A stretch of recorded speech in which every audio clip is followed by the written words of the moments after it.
Kami mencalonkan Bupati Bogor dengan jalur independen dengan program stimulus 10 juta per kakak melalui PAD Kabupaten Bogor.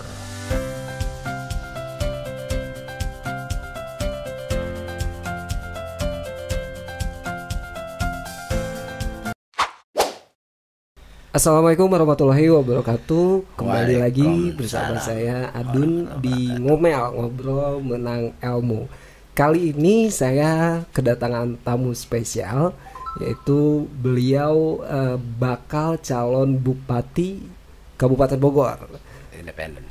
Dari jalur independen. Kita sambut langsung saja, yaitu Bapak Santoso. Assalamualaikum Bapak Santoso. Waalaikumsalam warahmatullahi wabarakatuh. Alhamdulillah saya bisa. Kumaha damang? Alhamdulillah damang bisa kumpul di Ngomel nih ya, ngobrol menang ilmu. Alhamdulillah Bapak Dunuhun. Ya, Bapak Santoso, sekarang ini kan musim pilkada ya. Di sini Bapak Santoso mencalonkan sebagai Bupati Bogor, itu jalur independen. Bisa diperkenalkan terlebih dahulu, mungkin lebih dalam kepada teman-teman Ngomel. Baik, Bapak Adun, terima kasih. Ya. Pertama saya perkenalkan, nama saya Santoso, saya mantan Kepala Desa Sukaharja Cijeruk. Mantan Kepala Desa Sukaharja di tahun 2013 2019 sampai dengan 2013 dan mendapat predikat lurah terbaik tingkat kabupaten, Jabar sampai nasional. Wah, luar biasa. Jadi alhamdulillah ada beberapa kriteria yang dinilai oleh pihak-pihak mereka. Ya. Dan kenapa saya mencalonkan Bupati Bogor? Karena rasa keingintahuan saya bahwa saya mencalonkan kepala desa tadi awalnya tahu kehidupan rakyat desa kayak apa susahnya. Jadi sudah tahu lapangan ya. Lah ya. Jadi desa ini ya menjadi satu barometer bahwa kabupaten ini kumpulan desa. Dari kabupaten ini 435 desa yang kita pahami, Desa Sukaharja dan juga masuk wilayah Kabupaten Bogor. Jadi kami tahu kriteria masyarakat Kabupaten Bogor sama juga dengan desa saya, benang merahnya di mana. Kemiskinan, pengangguran, tingkat SDM-nya rendah. Nah, di situ kami mencalonkan Bupati Bogor dengan jalur independen dengan program stimulus 10 juta per kakak melalui PAD Kabupaten Bogor. Program stimulus 10 juta per kakak sebagai modal usaha dan modal kerja rakyat Kabupaten Bogor. Ada persyaratannya? Persyaratannya tidak, hanya mendukung saya sampai selesai dan jadi KTP KK itu khusus untuk karena jalur independen ini pakai dukungan KTP. Ya, dukungan persorangan ini pakai dukungan KTP dengan jumlah minimal 253.000. Jumlah dukung KTP. Alhamdulillah kami sudah hampir 3 tahun berkeliling dari seluruh Kabupaten Bogor, dari 435 desa se-Kabupaten Bogor kami sudah singgahi di 40 kecamatan. Dengan sosialisasi mereka langsung bahwa kita merubah mindset masyarakat. Ya. Dari masyarakat tiung sembako receh, kita rubah mindsetnya. Ayo ambil, uang kalian ada, uang rakyat Kabupaten Bogor ada, yaitu PAD Kabupaten Bogor. Ambil 10 juta stimulus sebagai modal usaha, sebagai modal kerja, supaya bank-bank emok istilahnya yang melilit masyarakat, termasuk pinjol ini melilit masyarakat. Nah, kita memberikan stimulus itu agar masyarakat bisa berupaya mandiri. Kita sebagai pemerintah memberikan modal usaha yang cukup, karena siapa sih yang disebut pemerintah di dalam konstitusi? Pemerintah pertama adalah pemerintah desa, kepala desa. Pemerintah kabupaten, bupati, pemerintah kota media wali kota, pemerintah provinsi gubernur, dan pemerintah pusat presiden. Di dalam konstitusi Undang-Undang 1945 bahwa pemerintah wajib hadir pada rakyatnya, papan, sandang, pangan, pendidikan, kesehatan. Kenapa? Undang-undang mengatakan bahwa kedaulatan tertinggi ada di tangan rakyat. Rakyatlah yang mempunyai konstitusi. Rakyatlah yang memutuskan. Rakyatlah yang memilih pemimpin. Maka itu rakyat adalah bosnya. Betul. Kita sebagai pelayan, tapi sayang setelah jadi pelayan ya kadang-kadang lupa, abai kepada rakyat. Maka itu kami memberikan stigma kepada masyarakat. Hayu menjadi independen ini, insya Allah Santoso akan memberikan kontribusi yang terbaik buat masyarakat Kabupaten Bogor. Begitu Pak Adun. Artinya memang dari rakyat untuk rakyat, kembali ke rakyat. Kemudian juga dasar yang paling mendasari Bapak Santoso ini untuk kayaknya mencalonkan sebagai bupati apa Pak? Dasarnya simpel, karena tadi tingkat ekonomi rakyat ini rendah. Tingkat ekonomi rakyat. Ya, hampir rata-rata kita ambil contoh yang simpel lah. Di tingkat 1 RT aja, berapa ya pengangguran itu? Iya. Pak Adun bisa lihat di tingkat PRT Adun di satu desa, ada berapa pengangguran, berapa yang kerja? Iya, betul. Berapa yang punya kesibukan? Mereka kadang-kadang dapat rezekinya juga hari ini dapat besok tidak dan tidak tahu. Nah, karena peluang usaha, peluang kerja hanya orang-orang yang kompetitif aja yang bisa masuk. Iya. Yang tidak kompetitif, masyarakat lemah pendidikan karena biaya, karena ekonomi lemah, mereka juga tidak bisa melanjutkan sekolah yang lebih baik untuk meningkatkan taraf hidup yang lebih baik. Maka itu kita sadar bahwa pemimpin itu harus benar-benar turun ke bawah. Ya. Jadi jangan biasakan lagi masyarakat dengan tiung sembako receh. Harga diri mereka benar-benar lupa. Karena memang masyarakat miskin itu gampang dipola. Betul. Gampang diatur. Karena kemiskinan ya udah dikasih sembako recehan, terus minyak goreng, nah itu selesai. Jadi masyarakat yang biasa sampai saat ini berpikirnya istilahnya pragmatis, ya sekarang harus dirubah mindsetnya. Dan alhamdulillah saya sudah keliling hampir 3 tahun ya dengan merubah stigma itu, masyarakat sadar di Kabupaten Bogor. Di Kabupaten Bogor. Mudah-mudahan Kabupaten Bogor mempunyai pemimpin yang benar-benar pro rakyat. Amin. Bapak Santoso tadi memakai jalur independen Pak ya, tidak menggunakan partai. Apa yang mendasari Bapak untuk tidak bersama partai? Pertama-tama saya katakan saya jalur independen pertama ya, karena ya bukan saya mengatakan, hampir semua rahasia umum lah. Yeah. Ya, partai mana yang bisa bikin bahagia rakyat? Yeah. Nah, itu yang ingin kami tanya. Jadi kami juga sebenarnya orang partai tadinya, tapi setelah menang lupa.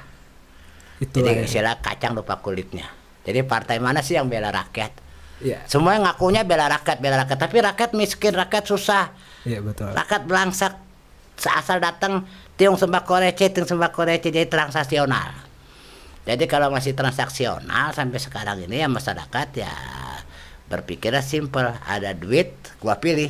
Yeah. Yang bawa duit gua pilih, tapi setelah gua pilih dia susah hidup.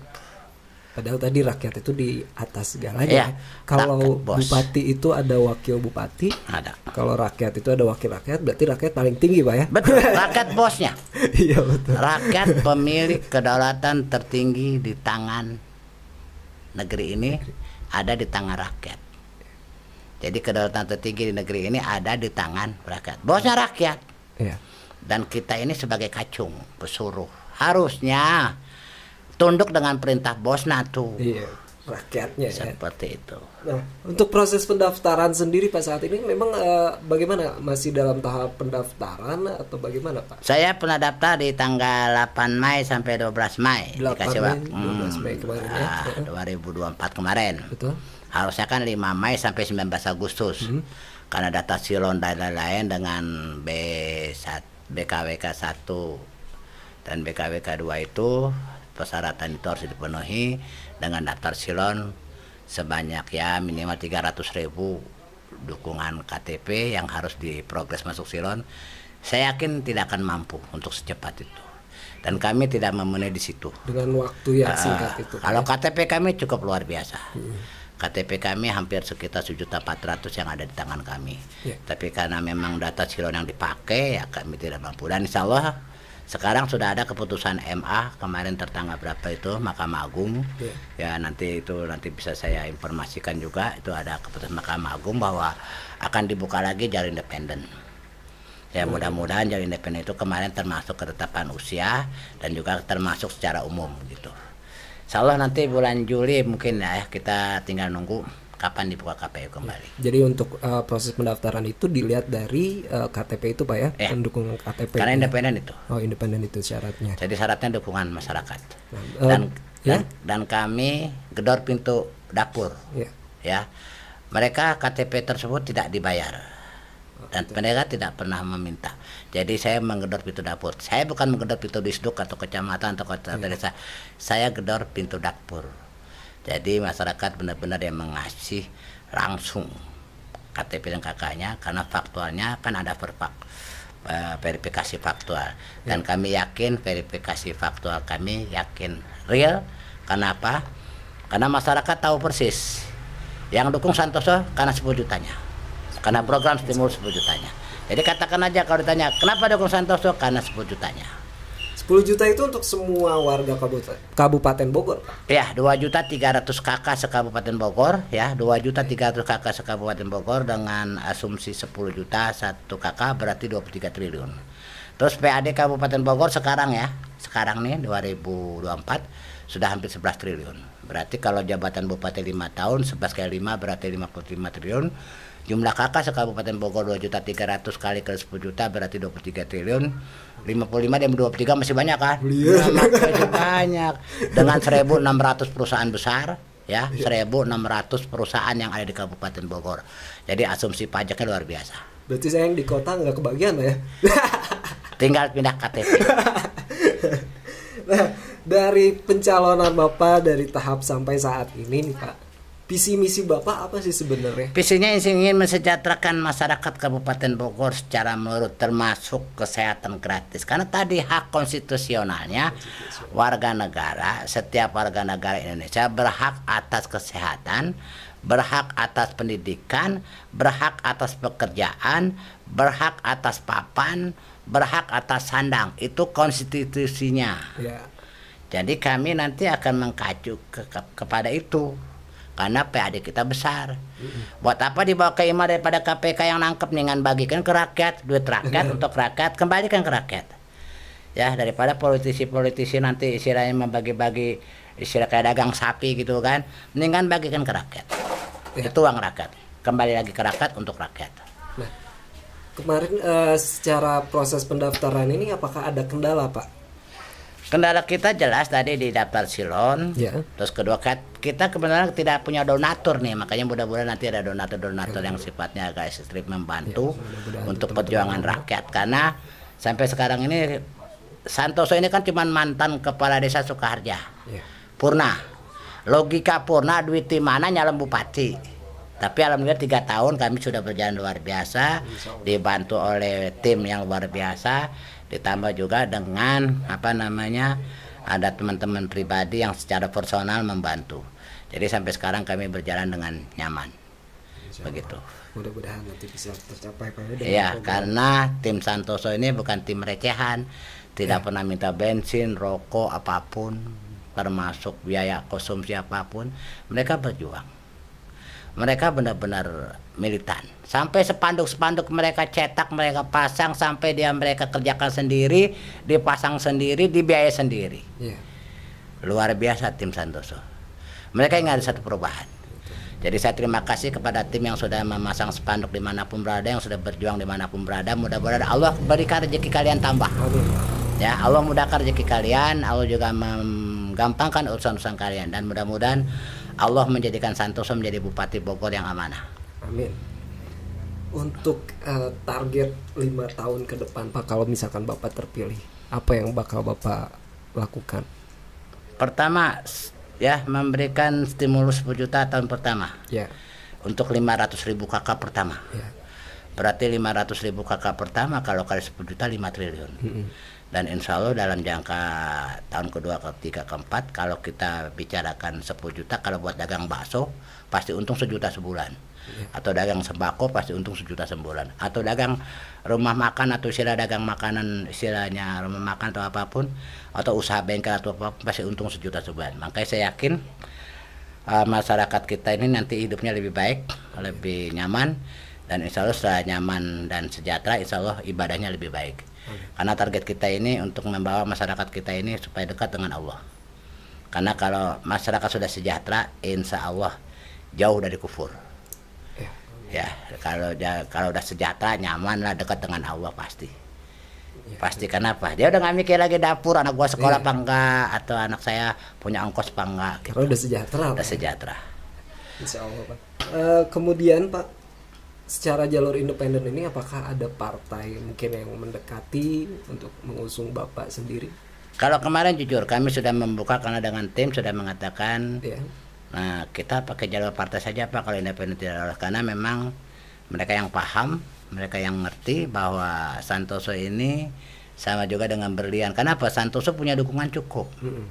Ya dengan stimulus 10 juta itu kami dijegal, kami digunting kasarnya dengan silon yang tidak cukup. Alasannya, coba kalau KTP-nya dihitung selesai karena ada data ada formulir BKWK 1, BKWK 2 itu yang menjadi kami menjadi sedikit agak ripuh gitu ya, karena memang kami tidak punya donatur dan tim IT kami juga tidak terlalu banyak. Jadi kami memang agak sedikit repot karena pada saat itu 8 sampai 12 Mei itu informasinya juga terlalu cepat dan mendadak. Jadi formulir itu terlalu cepat dan mendadak, jadi kami tidak bisa. Kecuali formulir dikasih setahun yang lalu kan ini ya kami dikasih pada saat jadi 8/12 itu dengan formulir seperti itu ya, sanggup tidak sanggup ya kamu harus sanggup, kalau nggak sanggup berarti dianggap tidak memenuhi syarat. Insyaallah dengan Jalur Independen ini kami berprinsip kalau partai manapun yang masuk kami welcome. Yang penting stimulus 10 juta tidak hilang. Karena kami sudah bikin visi misi kami sudah ditandatangani di atas materai bahwa program yang kami cantumkan itu bila Santoso Bupati Kabupaten Bogor mau jalur partai manapun 10 juta harus turun dan harus sampai ke rakyat. Sebab kalau sampai kami tidak turunkan berarti kami berkhianat, berarti kami munafik, berarti kami juga tidak ingin tim kami jadi belangsak dan susah. Kami tidak ingin jadi orang-orang munafik. Daripada munafik lebih baik tidak sama sekali. Karena pertanggungjawabannya berat di yaumil akhir. Semoga Bapak Santoso terpilih. Kita tunggu janji Bapak Santoso. Kemudian dengan program Bapak tadi 10 juta per kakak, artinya Bapak melihat isu di lapangan itu seperti apa sih Pak? Di warga-warga sekitar. Apalagi tadi menyinggung Bang Emo, pinjol itu seperti apa Pak? Ya sekarang Kang Adun bisa lihat sendiri ya, luar biasa. Sampai mereka itu membuat instan bahwa hidup ini akan lebih baik dengan berjudi, dengan pinjam. Ternyata setelah dia pinjam Bang Emok atau judi slot, bukan makin benar, makin dalam. Jadi akhirnya dia selalu berhayal. Maka itu kami memberikan satu solusi. Kenapa mereka lakukan itu? Karena mereka tidak punya pekerjaan. Betul. Mereka tidak sibuk. Tapi kalau ada yang katanya yang pinjol yang istilahnya judi slot yang sampai orang-orang yang pejabat atau ada dewan juga itu lain cerita ya. Ini yang miskin itu tambah parah. Karena polanya ya di lapangan gitu ya, teman-teman saya mungkin polanya gini Pak. Dia main slot, kemudian dia rungkat lah gitu katakanlah, kemudian dia pinjol Pak. Jadi itulah makin double. Jebakan ini selalu biasa untuk memberikan masyarakat akses kemiskinan supaya masyarakat tidak berdaya dan supaya masyarakat tersingkir. Kalau sudah tersingkir, tidak ada kemampuan apa-apa, tidak punya cita apa-apa, ya sudah, apa yang ada dijual. Di situ berarti negara tidak hadir. Kalau negara hadir, selamatkan rakyatnya. Itu. Jadi negara harus bertanggung jawab, bisa adanya pinjol, bisa adanya judi slot. Negara tanggung jawab. Menurut Bapak apakah bisa negara memblokir atau memutus? Oh bisa, sangat bisa. Sangat bisa, secanggih apapun. Dengan negara tidak boleh kalah dengan penguasa. Penguasa tidak boleh kalah dengan pengusaha. Kalau yang terlibat di pinjol itu pejabat-pejabat juga? Nah itu yang kita lihat sekarang ini kita pahami ya, termasuk di berita-berita itu kan kebanyakan pejabat-pejabat ini juga ikut membackup atau apapun ya. Nah itulah yang kata mereka itu kan oknum. Oknum. Jadi selalu oknum yang berkonotasi ada di satu instansi, ya kan. Jadi repot. Kita sebagai rakyat jadi bingung lagi nih. Kalau bagaimana pinjol bisa hilang, gimana judi slot bisa hilang, kalau mereka juga ikut terlibat di dalamnya. Dan itu luar biasa, itu kan lihat di televisi, lihat di berita-berita media online. Kami prihatin. Lantas pemimpin apa yang akan hadir nanti di negeri ini? Ya, pemimpinnya bagaimana yang bisa membereskan ini? Nah, sekarang rakyat harus cerdas.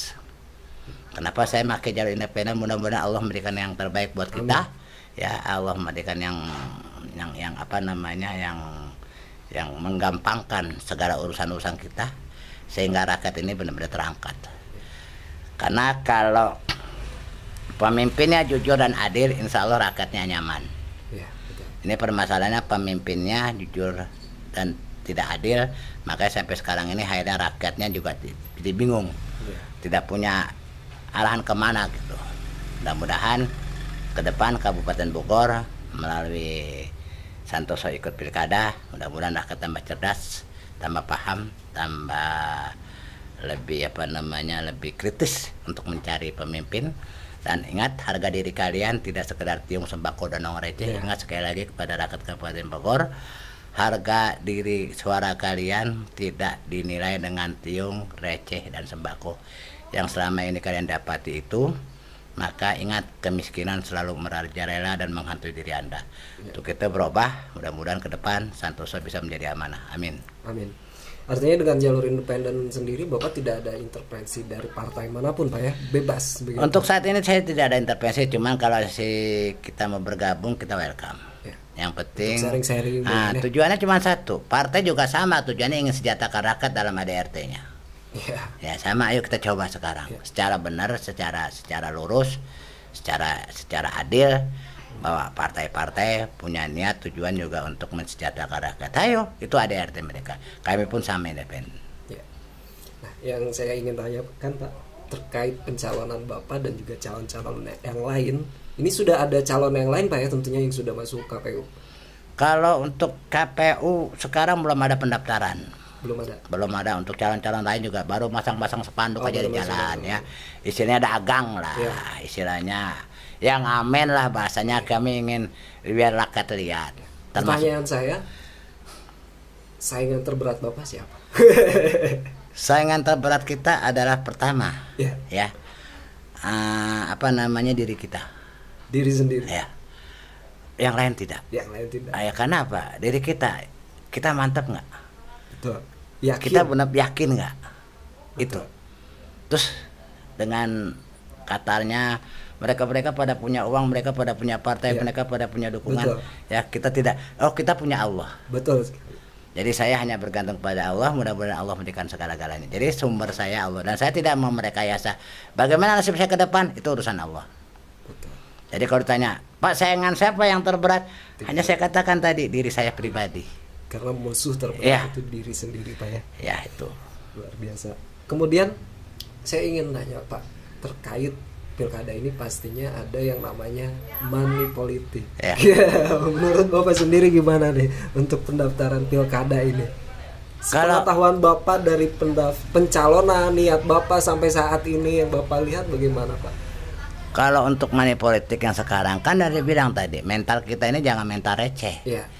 Tiung, sembako, receh, anggaplah serangan fajar. Ya, serangan fajar. Apa yang didapat oleh mereka cuma sesaat. 50.000, 20.000, atau 100.000, atau gede 1 juta lah.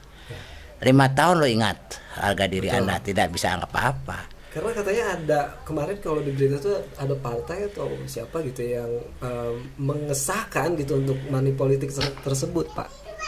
Kalau dikatakan money politik selalu berpikir seperti itu, akhirnya nanti rakyat sifatnya apa? Aku kan sudah beli suara rakyat. Jadi rakyat rakyat sudah jual dengan saya. Ada kenaun saya nuntut aing, kasarnya begitu. Kan suaranya nggak dibeli, suaranya nggak dibayar. Nah, money politik itu sama juga dengan pembodohan rakyat. Nah, artinya ya kita tetap harus dengan uang juga mungkin Pak ya untuk semuanya pakai biaya. Tapi kita sampaikan kepada publik ya. Lakukan yang terbaik sesuai dengan hati nurani, jangan sesuai dengan isi amplop. Kalau udah bicara amplop ya punten, jangan berharap kalian hidup lebih baik. Karena setelah menjadi pemimpin dari mulai kepala desa, bupati, wali kota, gubernur, presiden, setelah menang ya sudah, lalu kalian juga mintanya duit, recehan, minyak goreng, sembako. Jadi ya sudah, mau pajak naik kayak mau rumah sakit mahal kayak pendidikan mahal, udah tanggungnya sendiri gitu. Nah ini yang disebut satu perubahan ke depan. Jadi mudah-mudahan Santoso melalui jalur independen ini di ngobrol menang ilmu di ngomel, mudah-mudahan sampai ke telinga masyarakat. Dan mudah-mudahan masyarakat bisa memahami, bisa mengilhami tujuan kami berbicara di podcast ini untuk memotivasi dan mengedukasi rakyat. Dari Bapak sendiri apakah ada tim suksesnya di suatu tempat atau gimana? Hampir 40 kecamatan kita punya tim sukses Ada Kotjam. tim suksesnya. Jadi kita sudah Fans base lah ibaratnya. ya pokoknya 40 kecamatan dan mereka tim yang tidak pernah dibayar. Tidak pernah dibayar. Tidak pernah minta ongkos, tidak pernah minta kopi kasar Pak, kopi beli nggak ada dia. Saya kalau datang malah disiapin. Makan saya disiapin, kadang-kadang rokok saya disiapin. Ya saya terima kasih kepada tim. Jadi kalau teman-teman ngomel ada yang mau silaturahmi ke Bapak boleh. Welcome. Boleh Pak ya. Welcome, kita welcome. Tujuan Pak terakhir, tujuan Bapak sebetulnya sampai ke tahap dari kepala desa kemudian sampai memutuskan untuk mencalonkan bupati. Tujuan akhirnya apa Pak? Pertama kita sebagai umat ya, sebagai umat Muslim ya, minimal kita akan kembali ke akhirat pertanggungjawaban. Ya. Pertanggungjawaban akhirat kami nanti dipertanyakan selama hidup kamu apa. Dan mudah-mudahan ditanya tujuan yang bermanfaat buat umat. Tujuan yang bermanfaat. Bermanfaat buat umat supaya ilmu yang Allah kasih, ilmu yang Allah titipkan kepada saya bisa mengangkat dan memberikan yang terbaik manfaat buat masyarakat Kabupaten Bogor. Maka itu tujuan hidup kami adalah yaumil akhir. Karena tidak ada kata lain, kita hanya sebagai manusia titipan. Ya, sementara di dunia. Artinya benar-benar Pak, ini dari menjabat kepala desa sampai mencalonkan bupati ini memang untuk rakyat Pak ya. Bila kita zalim satu saja azabnya pedih. Saya jadi kepala desa juga pernah seperti itu, makanya jawabannya juga besar jadi Pak ya. pertanggungjawaban besar. Jadi jangan sekali-sekali zalim pada masyarakat, dan besok masyarakat kalau Santoso jadi 6 juta kurang lebih masyarakat Kabupaten Bogor. Bila kami zalim azabnya pedih. Jadi tidak ada kata lain ya, Santoso jadi besok ya kasarnya ya mudah-mudahan hidup rakyat bahagia sejahtera. Amin. Dan dunia akhirat kami anggaplah kita tanggung segala dosanya kalau saya berbuat zalim. Mudah-mudahan jadi pengingat juga untuk calon-calon yang lain Pak ya, bahwa ya itu takut akan akhirat aja gitu. Karena kan sampai saat ini ya disumpah Pak ya. Tapi tetap aja melanggar gitu. Ingat umur kita 62, kita dijabat disumpah di Al-Qur'an ya, atas Al-Qur'an ya, luar biasa. Demi Allah ya, kami istilahnya mendahulukan kepentingan umum daripada kepentingan pribadi. Ingat itu janji kita. Jadi seharusnya kepentingan publik itu wajib. Jadi kalau di sholat kita 5 waktu 17 rakaat kita langgap percuma. Kita kan pejabat, sudah disumpah sebagai umat Muslim Al-Qur'an. Nah makanya hati-hati tuh. Jadi jangan lagi kata nanti sekarang ngomong doang, Allah mencatat. Kiri kanan ada kiri kap lagi kita di podcast ini akan tersebar. Dan ini menjadi jejak rekam digital. Jangan sampai sumpah itu hanya menjadi formalitas saja untuk mendapatkan jabatan itu. Nah itu yang ingin saya sampaikan kepada rekan-rekan pejabat ya. Mudah-mudahan dengan Anda menonton ini ingat umur Anda terbatas. Ya, sekelas Fir'aun yang aku Tuhan aja bisa tenggelam. Betul. Ya apalagi kita nih. Betul. Ya sekelas Fir'aun yang sudah ngaku Tuhan aja ditenggelamkan oleh Allah, apalagi Santoso atau pejabat-pejabat lain atau calon pejabat-pejabat lain. Ayo kita kembali ke sana. Karena apapun yang kita lakukan kita tidak bisa bawa tuh dunia. Dunia kita tidak bawa, tapi kalau kita berbuat baik di dunia akibatnya akan ada di sana lebih baik. Tapi dunia kita tidak akan bisa kita bawa di sana. Rumah, mobil, kekayaan, istri banyak, kasar tidak akan bisa dibawa. Jadi yakin, insya Allah ke depan kalau Santoso jadi, saya hanya bisa satu, masyarakat sejahtera ibaratnya lebih baik. Itu konsepnya. Dan kalau sudah lebih baik, insya Allah mulai dari garong, pelacur, terus orang yang tidak jelas, itu akan hilang. Ya, nah, dengan maling apa itu akan hilang. Kenapa? Beri mereka kesempatan usaha, kasih modal. Karena kami sebagai pemerintah, sebagai bapaknya, umaroh ya harus berdampingan dengan ulama supaya nanti masyarakat kita ini hidupnya lebih layak. Jadi kalau ulama dan umaroh bergandengan, insya Allah anak-anaknya juga akan nurut, akan baik. Ya mudah-mudahan artinya seluruh rakyat mendapatkan modal ya, termasuk industri kreatif seperti ngomel ini kebagian mungkin Pak. Jadi gini, 1.600 perusahaan kami akan tingkatkan PAD. Kalau sekarang 11, insya Allah nanti kalau Santoso jadi bisa 16 triliun. Dan saya yakin bisa. Nanti kita kaji di luar podcast. Ya, tadi Bapak ada beberapa perusahaan nanti akan kebuka kalau di podcast gitu ya. Kita doakan Bapak Santoso lancar ke depannya dan juga sukses untuk menjadi Bupati Bogor periode 2024 ini Pak ya. Amin. Terakhir Pak, pesan dan pesan untuk masyarakat ataupun para pejabatnya boleh mungkin diberikan. Baik, teman-teman ngomel juga. Untuk rekan-rekan tim Santoso ya, sahabat Santoso, sampaikan apa adanya, tidak transaksional, dan juga pada tim memberikan informasi kepada publik bahwa Santoso memberikan 10 juta bukan hoak, bukan JJS, bukan tipu-tipu. Uang itu uang jelas, uang Anda ya di Kabupaten Bogor, milik Anda, kembali ke Anda untuk rakyat Kabupaten Bogor sebagai modal usaha dan bekerja. Dan untuk para pejabat yang melihat podcast ini ya sedikit merenung, tidak ada yang kesinggung. Apabila ada yang kesinggung kami mohon maaf ya, karena tidak ada niat apapun untuk menyinggung siapapun di sini ya. Jadi berita ini atau cerita ini hanya ngobrol menang ilmu yang ingin kami sampaikan, bahwa itu yang kami dapat di berita-berita media TV dan media-media lain. Bila ada yang kesinggung kami mohon maaf, sebesar-besarnya jangan dibikin polemik yang baru, karena kami pun juga sadar bahwa kita sebagai warga negara harus kritis untuk mengkritisi pemerintahnya. Saya rasa itu. Terima kasih untuk Mang Adul yang sudah memberikan kesempatan kami di ngomel ini, ya mudah-mudahan menjadi lebih baik. Saya yang terima kasih banyak sama-sama mampir di ngomel ini. Kesannya buat ngomel gimana Pak? Alhamdulillah, mudah-mudahan nanti ke depan insya Allah akan jadi lebih baik dan lebih maju ya. Dengan adanya Santoso hadir di sini, insya Allah akan menjadi booming. Ya, ini akan jadi booming dan akan menjadi lebih apa lagi, lebih profesional dan lebih terupdate lagi nanti. Nah, terima kasih Bapak Santoso atas waktunya dan juga teman-teman ngomel. Itu dia tadi seru berbicara dengan Bapak Santoso, dan mudah-mudahan kita doakan ke depannya lancar dan juga sukses terpilih menjadi Bupati Bogor periode 2024 Pak ya. Ya mungkin itu saja dari saya untuk episode ngomel saat ini. Wabillahi taufiq wal hidayah. Wassalamualaikum warahmatullahi wabarakatuh. Waalaikumsalam warahmatullahi wabarakatuh. Tambah sedikit ya, bila nanti ada partai-partai yang menonton, mudah-mudahan cepat-cepat pinang Santoso biar cepat selesai ya. Begitu. Dan untuk independen kami siap maju kembali. Oke, nuhun. Atur nuhun. Atur nuhun Pak.